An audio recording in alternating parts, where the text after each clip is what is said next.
안녕하세요. 결혼 5년차 평범한 30대 주부입니다.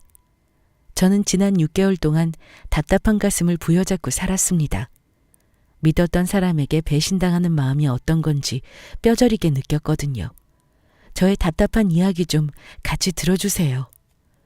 일단 남편을 만난 건 제 행운이라고 생각하며 살았습니다. 왜냐하면 없는 살림에 저 역시도 제 몸 하나 건사하기 힘들었기 때문이었죠. 제 가족은 엄마 그리고 여동생 둘입니다. 그런데 어린 시절부터 엄마가 몸이 안 좋으셨어요.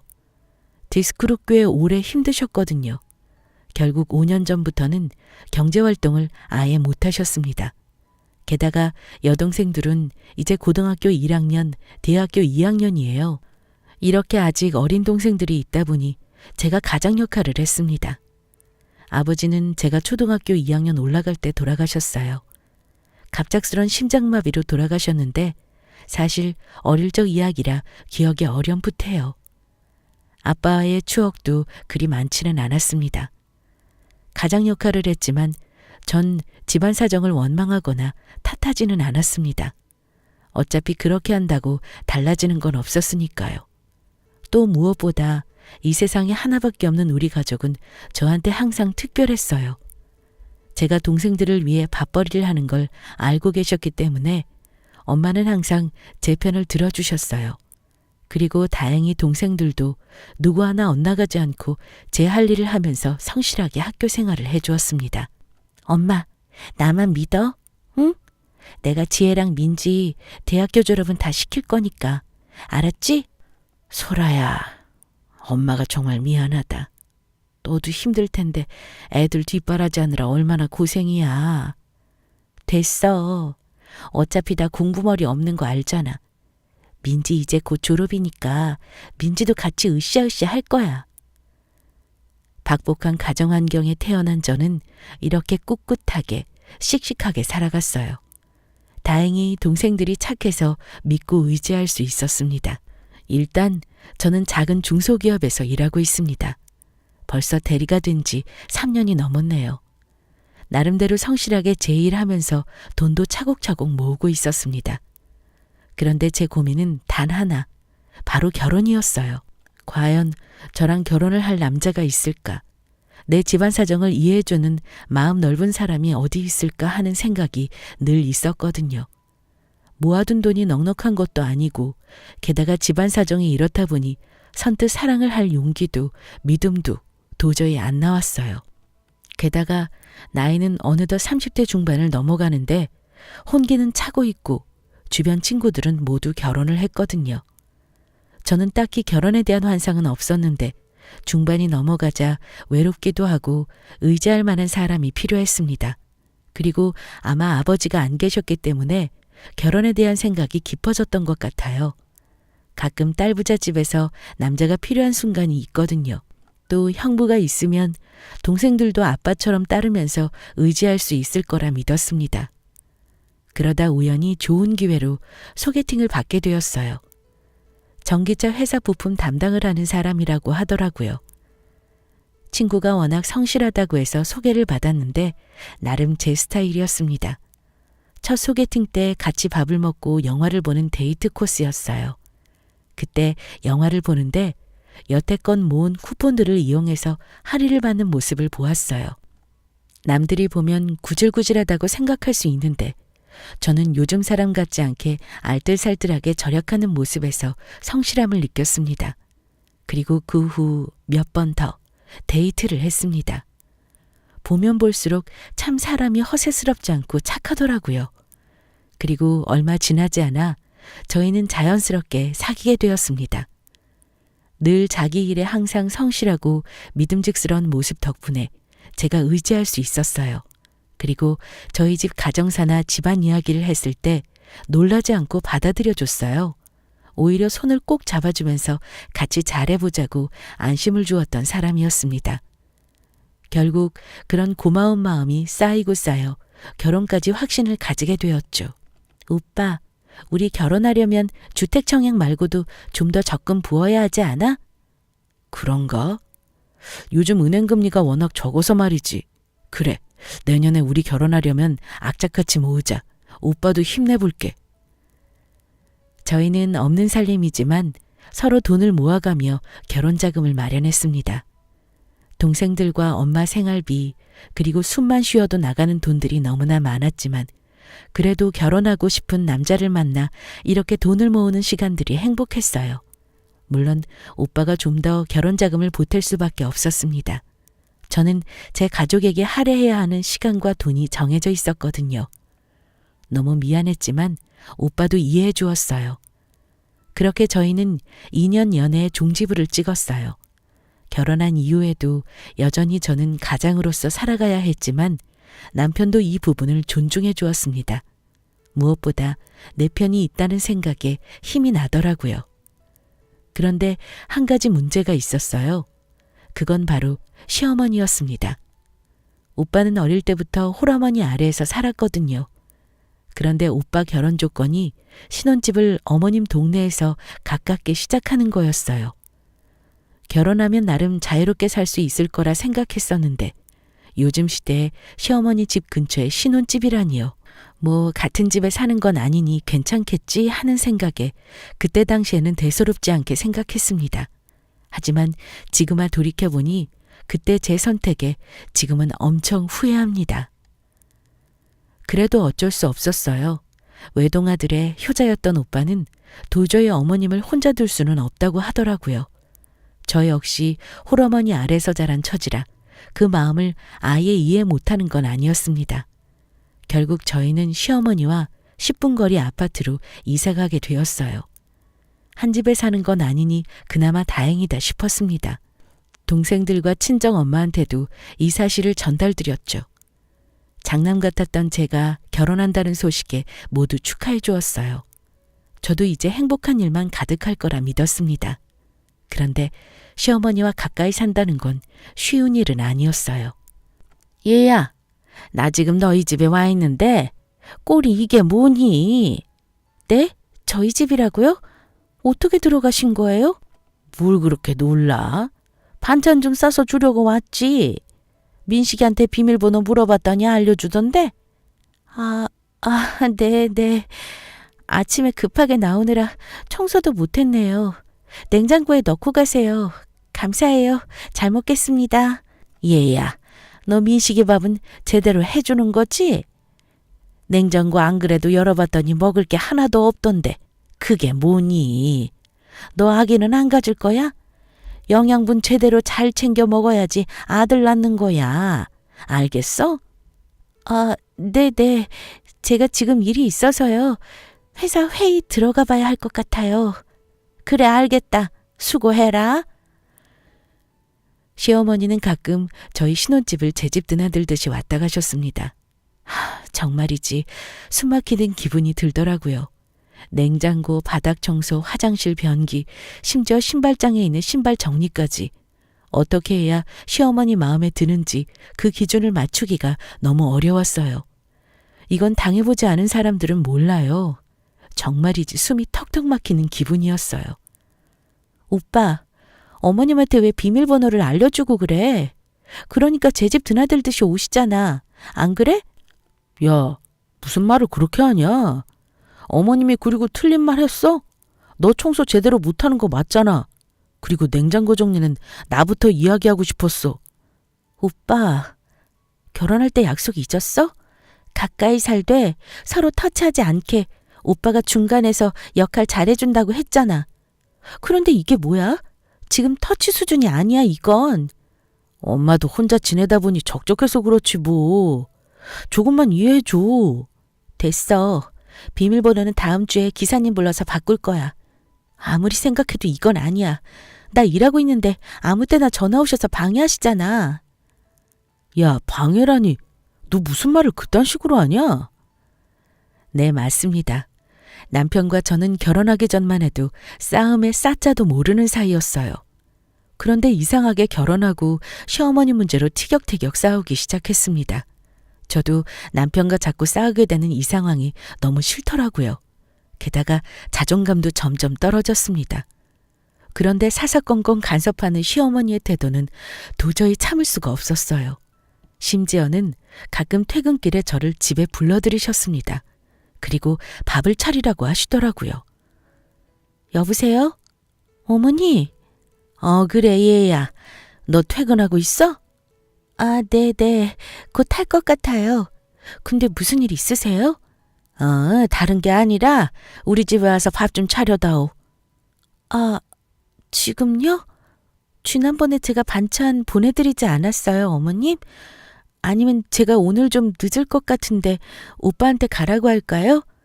아니면 늦게라도 저희 먹을 때 드시면 되죠. 8시 넘어오실래요? 야, 내가 몸이 안 좋다고 했잖아. 너희 집까지 어떻게 걸어가니? 그리고 배고파 죽겠는데 그때까지 언제 기다려? 그리고 남자가 무슨 부엌일이야. 너네 어서 차려 먹고 너가 후딱 이쪽으로 넘어와서 밥 좀 차려다오. 온 김에 반찬도 몇 개 해두고 가면 좋잖아. 지금이 벌써 7시 다 돼가는데 시간이 좀 애매하네요. 오늘 야근을 좀 할 것 같아서요. 야, 너 핑계 대는 거 아니야? 혼자 있는 시어미가 밥 좀 차려달라고 하는데 뭐 그리 대단한 거라고 핑계까지 대니? 됐어. 내가 해먹고 말지. 어머님, 그게 아니라... 어머님의 알 수 없는 행동들은 계속되었습니다. 그리고 제가 알기론 동네 친구분들과 잘 어울리면서 적극적으로 지내시는 인싸라고 들었거든요. 그런데 이상하게 제 앞에서는 끙끙 아픈 사람처럼 앓는 소리를 내셨어요. 그리고 보란듯이 용돈도 가끔 요구하셨고요. 전 알면서도 속아주는 척하면서 쌈짓돈을 가끔 넣어드렸어요. 정말이지 남편만 아니면 멀리 이사가고 싶었습니다. 친정엄마와 동생도 한 달에 한 번 볼까 말까 한데 제가 시어머니 용돈까지 드리면서 밥을 매번 차려야 하냐고요. 직장 다니는 며느리로 대접해달라는 말이 아니었습니다. 적어도 일하는 며느리에 대한 존중이 필요하다고 생각했어요. 정말이지 한시라도 빨리 이사가고 싶었어요. 그렇게 몇 달이 지났습니다. 하루는 남편이 격앙된 목소리로 전화가 왔어요. 여보, 대박이야, 대박! 응? 무슨 일이야? 나 저번에 우리 와서 민석이 따라서 코인 넣은 거 알지? 그때 내가 300 넣었잖아. 와, 이거 10배 뛰었다니까? 여보, 우리 이제 부자야, 부자. 아이고, 그래서 전화한 거야? 집에 와서 이야기해.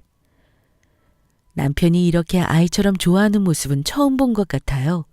집에 와서도 코인 이야기를 하면서 반나절을 보냈습니다. 저 역시 그런 남편을 보니까 뿌듯하고 기분이 좋긴 하더라고요. 코인이라는 게 알 수 없는 영역이지만 남편도 나름 취미 삼아 재밌게 하면서 생활에 활력을 얻는 것 같았어요. 어쨌든 소액 투자로 야금야금 많이 벌기 시작했어요. 그런데 이게 그 사단을 만들지는 아무도 예상 못했습니다. 여보, 요즘도 코인 넣고 있어? 아니, 이제 좀 쉬고 있지. 진짜? 그래, 그럼 다행이고. 코인이고 뭐고 우리 이 집도 대출받아 산 거잖아. 알지? 우리 아직 부엌만큼만 우리 집인 거 알지? 나머지는 다 은행 거라고.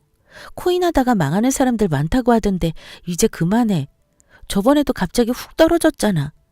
당연하지. 정신 차리고 내가 알아서 할게.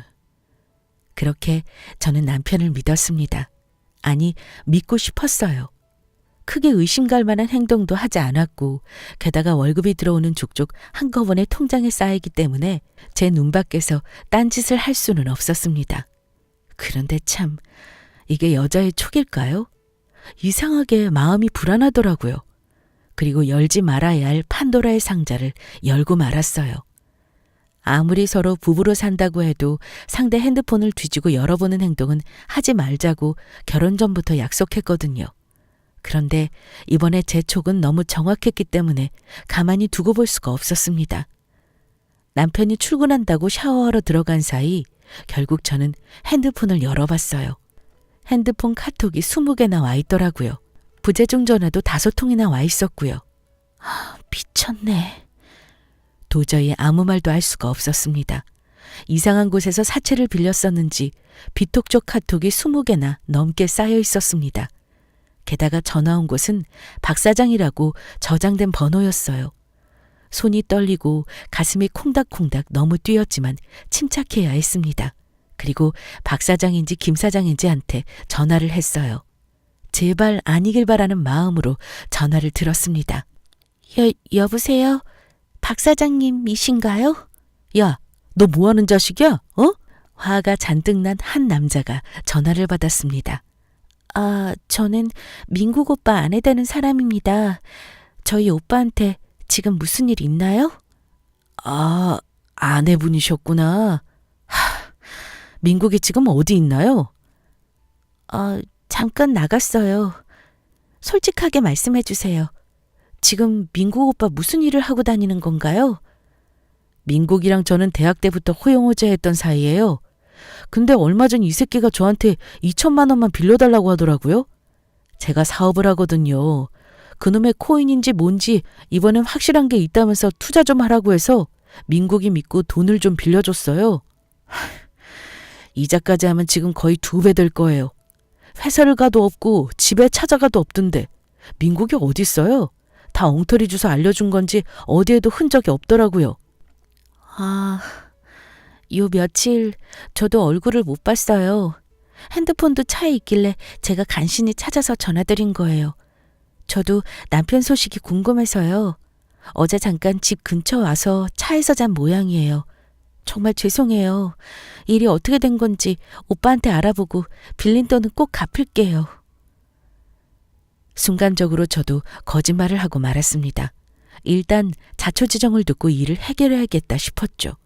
그리고 다음 날 결국 사단이 일어나고 말았습니다. 집에 사채빚 독촉장이 날아온 거죠. 그동안 남편도 핑계를 대면서 거짓말을 해댔는데 빚 독촉장이 날아오자 아무 말도 못하더라고요. 알고 보니 남편은 코인에 욕심이 생겨서 결국 사채까지 썼다고 시인하더라고요. 심지어 3억의 빚을 지게 되었는데 얼마 전 대박 터트린 코인도 결국 다 날렸다고 하고요. 이 지경이 될 때까지 저는 아무것도 모르고 있었습니다. 정말 겉껍데기만 같이 살았지 속내는 아무것도 모르고 있었다고 생각하니 남편이 너무 밉고 서운했습니다. 오빠, 언제부터 이 지경이었던 거야? 3억? 참나, 300도 아니고 3천도 아니고 3억? 3억이 말이나 돼? 저는 손이 너무 떨렸어요. 그리고 다리에 힘이 풀려 주저앉을 수밖에 없었어요. 미안해. 그렇게 됐어. 이번엔 확실했는데 말이야. 코인도 코인인데 내가 미쳤지. 도박까지 손을 댔거든. 아까 전화한 박 사장이 준 돈은 다 카지노에 썼어. 나도 미치겠다고. 누가 미칠 노릇인데? 우리 아파트 대출도 아직 갖고 있고 무엇보다 아기 계획도 있잖아. 그런데 지금 빚더미에 우리가 앉아야 하는 게 말이 돼? 나도 이렇게 될 줄 몰랐어. 여보, 우리 같이 갚아나가자. 뭐? 같이 갚아나가? 너가 싼 똥을 내가 왜 치워? 그리고 진작 미리 말해줬으면 이렇게까지 빚이 늘어나지 않았을 거 아니야. 오빠 생각 없어? 시어머니도 마찬가지야. 내가 놀고 먹는 사람도 아니고 아침부터 저녁까지 힘들게 일하는 며느리인데 어떻게 매번 나한테 밥을 차리라고 하셔? 그리고 집에 불쑥불쑥 찾아오고 말이야. 나 정말 힘들어. 야, 너 왜 우리 엄마 가지고 난리야? 그건 별개 문제지.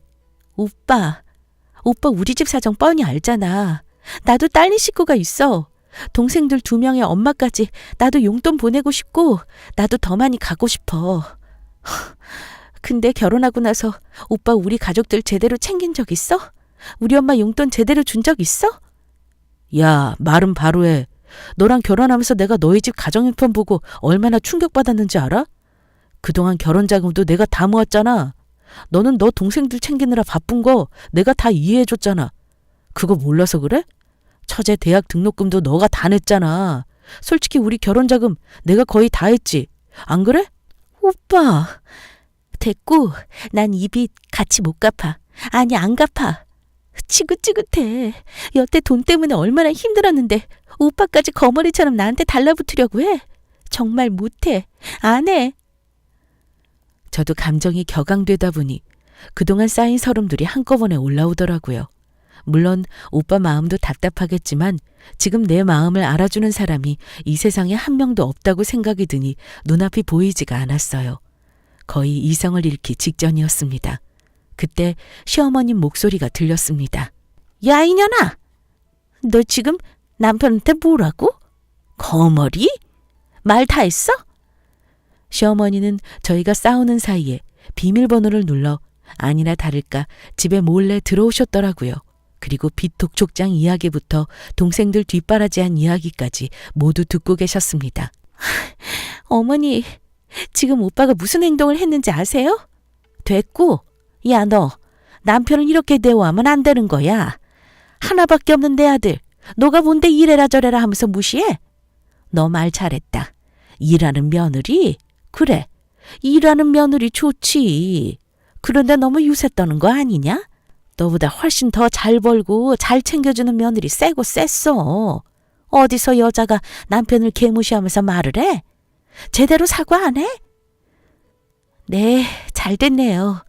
그럼 더 잘 벌고 잘 챙겨주는 며느리로 갈아치우세요. 저도 이제 지긋지긋해요. 그리고 어머니는 참다 못해 결국 제 뺨을 때렸습니다. 찰싹. 태어나서 누군가에게 뺨을 맞는 게 처음이라 너무 당황스럽고 화가 치밀어 오르더라고요. 제가 왜 이런 대우를 받아야 하는지, 왜 뺨을 맞아야 하는지 이해하지 못했습니다. 정말이지 눈물이 뚝뚝 떨어졌습니다. 남편은 옆에서 바보같이 바라만 보고 있었어요. 바닥에는 사채빚 독촉장이 나뒹굴어 다니고 있었습니다. 그리고 그 순간 동생들과 친정엄마의 얼굴이 스쳐 지나갔어요. 내 사랑하는 가족들을 위해서 이런 대접을 받으면 안 된다는 생각이 들었습니다. 결국 저는 똑같이 시어머님 뺨을 때렸습니다. 찰싹. 야, 이년아! 너 지금 뭐 하는 짓이야? 왜요? 어머니도 아프세요? 저도 아파요. 저도 마음 문드러지고 아주 그냥 찢어질 것 같다고요. 야, 아무리 그래도 그렇지. 여자가 하늘 같은 서방한테 큰 소리를 쳐? 너 이리 와. 결국 저와 시어머님은 머리를 잡고 싸우기 시작했습니다. 중간에 낀 남편은 저와 시어머니를 말리느라 바빴고요. 저도 한깡다고 하는 성격이라 절대 물러서지 않았습니다. 옷이 찢어지고 단추가 풀어지고 묶었던 머리가 다 풀어졌습니다. 그렇게 한참을 싸우다 보니 힘이 빠져 움직일 수가 없었습니다. 남편이 말리자 시어머니도 조금 정신을 차리고 말씀을 하셨어요. 야, 너 잘 들어? 결혼이라는 게 뭐니? 서로 힘들면 위로하고 감싸주면서 사는 게 진짜 결혼 아니야? 남자가 사회생활 하다 보면 빚도 생길 수도 있고 코인인지 뭔지 하다 보면 돈 좀 잃을 수도 있는 거지. 어떻게 그렇게 남편을 개무시하니? 너 남편 무시하듯이 나도 무시했던 거야. 알지? 어머니, 제가 어머니를 뭘 어떻게 무시했나요? 오히려 오빠가 저희 집 제대로 챙긴 적 없었어요. 결혼하고 나서 친정엄마 댁에 갔던 게 손에 꼽아요. 어머님, 아드님이 지금 뭐하고 다니는지 아세요? 오빠 빚이 얼마인 줄 아세요? 얼만데, 응? 내가 갚아주마. 너 천벌 받을 거야. 돈돈거리지 말아라, 재수없게. 돈돈거리지 말라고요? 그럼 어머님이 빚 갚아주실 거예요? 3억이라고요, 빚이. 뭐? 3억? 야, 그게 진짜야? 남편은 아무 말도 하지 못했습니다. 그리고 저는 눈물을 뚝뚝 흘리고 말았어요. 정말 옆집에서 들릴 정도로 꺼이꺼이 목 놓아 울었습니다. 그동안 남편과 믿고 살아온 세월이 너무 야속했어요. 드디어 만난 제 짝꿍이라고 믿고 알콩달콩 신혼생활을 시작했는데 조금만 더 있으면 아기도 낳고 재밌게 살고 싶었던 제 꿈이 산산조각이 난 것 같았어요. 모든 희망이 사라지고 저는 불행한 사람이 된 것 같았습니다. 사실 말이 쉽지 3억을 갚는 건 정말 힘든 일이잖아요. 어머니, 저는 이 돈 같이 못 갚아요. 지금 대학 졸업 앞둔 동생에다 앞으로 대학교 들어갈 동생의 아픈 엄마까지 제 가족 하나 건사하기도 정말 힘들어요. 신용불량자가 되든 뭐 어떻게 되든 전 모르겠고요. 어머님이 도와주실 수 있으면 그렇게 하세요. 야, 너 어쩌다가 3억이나 빌렸냐? 응? 이게 무슨 일이야? 엄마, 미안해. 코인에 손 좀 댔는데 처음에 잘 됐거든? 그러다가 욕심이 나서 사채 좀 끌어다 썼어. 나도 이렇게 될 줄 몰랐다고. 아이고. 아이고. 내가 자식을 잘못 키웠네. 아이고. 시어머니도 3억이라는 말을 듣자 사색이 되었습니다. 많이 당황하신 모양이었어요. 하지만 저는 이 모든 짐을 혼자 짊어질 수는 없었습니다. 이 사건을 계기로 알게 되었어요. 제가 오빠를 그렇게 사랑하지 않는다는 걸 깨달았습니다. 단순히 돈 때문이 아니라 오빠에 대한 마음이 이제 식어버렸습니다. 그리고 존중받지 못하는 아내, 배려하지 않는 시어머니의 당연한 저 태도들을 평생 감당하면서 살 자신이 없었어요. 그리고 저는 며칠 후 이혼을 결심하고 남편에게 이야기했습니다. 친정엄마한테도 찾아가 그동안의 모든 일을 말했어요. 그리고 신혼집에 있는 모든 짐을 빼서 친정 근처의 원룸 하나를 얻었습니다. 그곳에서 새롭게 시작하고 싶었거든요. 엄마, 정말 미안해. 난 아무래도 오빠랑 이혼해야 할 것 같아. 도저히 같이 못 살겠어. 소라야, 난 그동안 너만 믿고 살았어. 알지? 그러니까 앞으로 너가 하는 일 온전히 다 믿을 거야. 그러니까 걱정하지 마. 너가 그렇게 하고 싶으면 그렇게 해. 동생들한테는 아직 말하지 마. 엄마, 애들 안 그래도 예민한 시기인데 공부하는 데 방해될 수 있어. 알았지? 응, 알았어. 걱정하지 말고 잘 마무리해. 저는 그 뒤로 처음으로 이혼법률 사무소를 찾아갔습니다. 그동안 동네에 있어서 지나가면서 보기만 했지 제가 스스로 이곳을 찾아올 거라는 생각은 전혀 못했습니다. 사전에 미리 전화를 하고 준비물도 잘 챙겨서 사무소에 들어갔어요. 그리고 그동안 있었던 이야기를 쏟아내고 나왔어요. 다행히 좋은 변호사님을 만나서 생각보다 일이 순차적으로 잘 진행되었어요. 그리고 마지막이자 처음으로 오빠와 전화를 했습니다. 오빠, 나 오늘 법률사무소에 다녀왔어. 오빠한테 이혼 위자료 자료 갈 거야. 잘 확인하고 협조 좀 해줘. 나 이제 더 이상 할 말도 없다. 지난번에 말했던 거랑 똑같아. 난 오빠랑 앞으로 살아갈 자신이 없어. 소라야, 한 번만 더 생각해줘. 응? 박 사장한테 빌린 돈은 천천히 갚아갈 거야. 사채빚도 열심히 일해서 갚을 거고.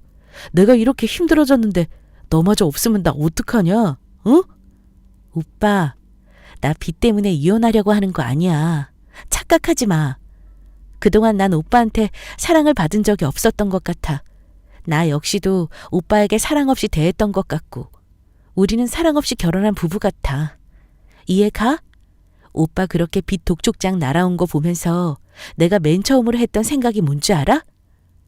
소라야, 이유가 어찌됐든 난 상관없어. 난 오빠 그걸 보면서 와, 드디어 해방이다. 이런 생각했어. 이걸 핑계로 오빠한테 이혼 이야기를 할 수 있겠구나 싶었다니까? 그동안 내가 턱끝까지 차올랐던 것 같아. 이 숨막히는 신혼생활이 언제까지 갈 수 있을까? 매일 혼자 생각했나 봐. 시어머니까지 매일 같이 찾아오고 간섭하는데 내가 제명에 못 살지. 안 그래? 암튼 난 마음 먹었어. 제발 더 이상 힘 빼지 마. 저도 스스로 이렇게 단호할 수 있다는 사실에 놀라웠습니다. 아무리 오빠랑 의견이 안 맞아도 항상 맞춰주려고 노력했거든요. 여자가 마음을 한 번 먹으면 뒤돌아보지 않고 그대로 간다던데 딱 그 말이 맞았어요. 저는 진짜 3억 빚을 떠나서 이 집안과 연을 끊고 싶었거든요. 물론 가슴은 아팠지만 어쩔 수 없었습니다. 이렇게 이혼을 준비하는 어느 날 집에 시어머님이 찾아왔어요. 얘야, 나다. 집에 있니? 띵동하는 소리와 함께 시어머님이 제 자취방에 찾아오신 거예요. 없는 척 할까 싶었지만 마지막이라는 생각으로 문을 열어드렸습니다. 그리고 시어머님은 이때와는 전혀 다른 완전 상냥한 태도로 저를 대하셨습니다. 내 아들이 참 못났다. 아들 잘못 키운 내 탓이지 뭐. 미안하다 얘야. 안 그러냐? 어머님, 저 얼마 전에 오빠한테 이혼소송 자료 보냈어요. 오빠가 이야기 안 해요? 들었어. 근데 얘야, 우리 아들 한 번만 용서해 줄 수 없겠니? 내가 이렇게 빈다. 어머님, 이건 용서하고 말고의 일이 아닌 것 같아요. 저는 오빠를 더 이상 사랑하지 않아요. 오빠도 마찬가지고요. 결혼하면서 한 번도 행복한 적이 없었어요. 특히 어머님이랑 가깝게 지내면서 티격태격 얼마나 했는데요. 저는 3억도 3천만 원도 300만 원도 상관없어요. 이제는 함께 걸어갈 힘이 없어요. 저는 있는 힘껏 저의 진심을 이야기했어요. 그리고 어머님이 저를 여자로서 며느리로서 어느 정도 공감해 주실 거라 믿었습니다. 그런데 역시 인간의 천성은 변함이 없더라고요. 야, 너 시어미가 이렇게까지 찾아와서 비는데 넌 어떻게 눈 하나 깜짝 안 하고 고개를 빳빳하게 들고 대꾸를 하냐? 너 어디서 배운 버르장말이야? 응? 재수없게. 너 말은 바로 하자. 내가 너한테 반찬 가져다 주면서 얼마나 챙겨줬니? 그리고 가끔 너희 집 가보면 너야말로 살림 제대로 못하고 있었던 거 인정해야 되지 않냐? 어머님, 저 어머님이랑 더 이상 싸우기 싫어요. 너가 싸움을 걸잖아, 이년아. 안 그래? 너 일하는 며느리라고 유세 떨지 마. 너 나한테 주는 용돈 그거 아까워서 내 전화 피한 거 내가 모를 것 같아? 너 같은 애들 내가 속 모를 것 같아? 지 남편 빚이 생기니까 이렇게 도둑년처럼 도망하는 게 어디 있냐?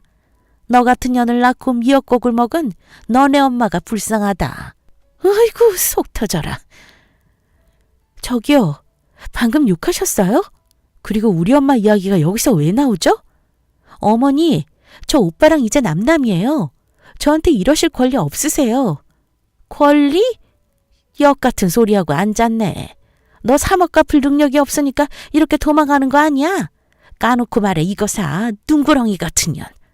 네, 맞아요. 그리고 제가 그 돈을 왜 갚아야 하죠? 어머님 아드님이 자초한 일이잖아요. 방금 어머님이 말씀하신 욕설들, 그리고 저를 무시하듯 대하는 태도와 행동들, 그리고 저희 친정엄마 욕까지, 이런 것들이 쌓이고 쌓여서 제가 이혼하고 싶어진 거예요. 모르시겠어요? 야, 내가 무슨 시집살이를 시켰냐? 너한테 3억을 다 갚으라고 했냐? 너 말은 똑바로 해라. 어머님, 제발 그만하세요. 저는 그때 결심했어요. 진짜 오빠와의 인연을 빨리 끊어야겠다고 말이죠. 그나마 어머니한테 남아있던 정이 모두 다 떨어지는 느낌이었습니다. 제가 매일 언어폭력을 당해왔다는 사실도 이제야 알게 되었어요. 매일 말끝마다 2년 전년, 그리고 심지어 친정엄마와 제 동생들에 대한 모욕적인 말까지 서슴지 않았습니다. 그래서 저는 그동안 어머님과 대화하면서 느꼈던 제 감정과 녹음 파일들을 변호사에게 전달했습니다. 정말이지 수치스러운 말들과 모욕적인 욕설, 그리고 언어폭력까지. 그동안 손찌검만 안 당했지 말로는 엄청 아프고 맞고 있었더라고요. 이게 진짜 신기한 게 그때 당시에는 절대 몰라요. 아니, 알 수가 없습니다. 당하는 입장에서는 어안이 벙벙하고 이성을 잃기 때문에 정신을 차릴 수가 없거든요. 또 면역력이 생기면 그냥 넘어가고 말았던 적도 참 많았습니다. 어머님이 퍼부었던 욕설과 언어 폭력들을 당시 남편에게 말하면 안일하게 생각하고 매일 넘겼거든요. 심지어 어머님 편을 들면서 저를 뭐라고 했던 사람이었습니다. 그러니 저는 혼자 외딴 섬에 떨어져 있는 기분으로 살았거든요. 정말 외로웠습니다. 제 마음을 알아주는 사람이 한 명도 없었습니다. 그리고 이혼 문제 때문에 이 지긋지긋한 사람한테 전화를 어쩔 수 없이 걸게 되었어요. 오빠, 얼마 전에 어머님 우리 집에 찾아온 거 알아? 들었어. 왜? 왜? 왜라고? 그때 무슨 말 하셨는지 알아? 내가 알아서 뭐해? 넌 뭐든지 안 입고 듣잖아. 그나저나 이혼 이거 진짜 할 거야? 오빠, 내가 지금 장난하는 걸로 보여? 나 그동안 언어폭력 때문에 얼마나 힘들었는지 알아? 그때 서류 요청한 거 다 확인해서 보내줘. 시간 없어. 아무리 생각해도 이건 아닌 것 같다. 나 이혼은 못 해주겠어. 아니, 안 해. 뭐? 지금 그게 무슨 말이야? 말 그대로야. 결혼이 장난이냐? 너랑 나 사랑해서 결혼한 거 아니야? 빚쟁이 어느 정도 따돌렸으니까 너무 걱정 말고 잘 살아보자. 어? 어머님이랑은 좀 떨어져서 살아보자. 내가 노력할게. 오빠, 이미 끝났어. 남편은 저와 이혼을 절대 못하겠다며 떼를 쓰더라고요. 진짜 생떼였죠. 저는 도저히 이해가 가지 않았습니다. 지금 이 정도로 관계가 망가진 상태에서 어떻게 서로 믿고 살고 있는지 이해가 가지 않았거든요. 그런데 하루는 동생한테 전화가 왔습니다. 언니, 이게 무슨 일이니? 왜? 무슨 일 있어? 집에 좀 와봐. 큰일 났어. 엄마 지금 병원이야. 가슴이 쿵 내려앉았어요. 그리고 퇴근하고 곧장 친정으로 내려갔습니다. 집에 들어가자마자 다리에 힘이 풀렸어요. 동생들한테 자초지종을 들었더니 어이가 없어서 말이 안 떨어졌습니다. 알고 보니 시어머니가 오늘 아침에 찾아와서 친정엄마와 이야기를 하던 중에 자기 혼자 성질을 내더니 결국 친정엄마를 밀치면서 싸움을 벌였다고 하더라고요. 집에 있는 물건들도 이리저리 굴러다니고 있었습니다. 아마 시어머니가 던지거나 서로 싸우면서 물건들이 떨어진 모양이었습니다. 오늘 아침에 시어머니가 찾아왔었다고? 응, 언니. 엄마가 너무 충격을 받아서 순간 쇼크로 기절을 했거든. 너무 놀라서 내가 119 불렀고 아까 응급실 간 거야. 언니 많이 놀랐지? 어떡해. 그 아줌마 뭐야 도대체? 3억 이야기하던데 그게 무슨 말이야? 아니야. 헛소리야. 그리고 언니 이야기 잘 들어. 나 어쩌면 형부랑 이혼할 수도 있어. 뭐? 형부랑 이혼? 그게 무슨 말이야. 서로 잘 살았던 거 아니야? 일단 나 엄마 병원에 좀 다녀올게. 넌 동생 밥 좀 차려주고 집 좀 치워라. 알았어, 언니. 저는 친정엄마를 만나러 병원에 가면서 하염없이 눈물이 났어요. 도대체 어디서부터 잘못된 건지 어떻게 방향을 잡아야 할지 모르겠더라고요. 이 지긋지긋한 재수없는 집안과 무슨 악연이 있어서 여기까지 엮인 건지 한탄스러웠습니다. 엄마, 괜찮아? 이게 무슨 일이야? 시어머니 찾아왔었어? 소라야, 3억이 무슨 말이니? 너 3천만 원이라고 하지 않았어? 미안해. 그이가 코인 하다가 결국 사채까지 끌었었나 봐. 이자까지 해서 거의 3억 가깝게 지금 빚이 있어. 아이고, 김서방. 이게 어떻게 된 일이냐. 어쩐지 길길이 날뛰면서 사돈 어른이 찾아와서는 성질을 내더라고. 그러더니 너가 도둑년이라면서 욕을 하더니만 절대 이혼 못 해준다고 집에 있는 물건들을 던지는 거 있지? 나도 가만히 안 있었지. 너 욕을 얼마나 하던지 내가 도저히 화가 나서 못 참겠더라고. 엄마, 정말 미안해. 진단서 끊어서 이거 다 제출할 거야. 나 가만히 안 있어. 두고 봐. 결국 저는 도저히 참을 수 없었습니다. 친정엄마한테 찾아가 이렇게 행패까지 부리는 격떨어지는 시어머니를 가만히 두고 볼 수가 없었어요. 어머니, 저희 집에 가셨어요? 그래, 왜? 뭐 잘못됐냐? 네, 단단히 잘못하셨죠. 저희는 이제 남남이라고 했잖아요. 저희 엄마 충격으로 쓰러지셔서 병원 입원하셨어요.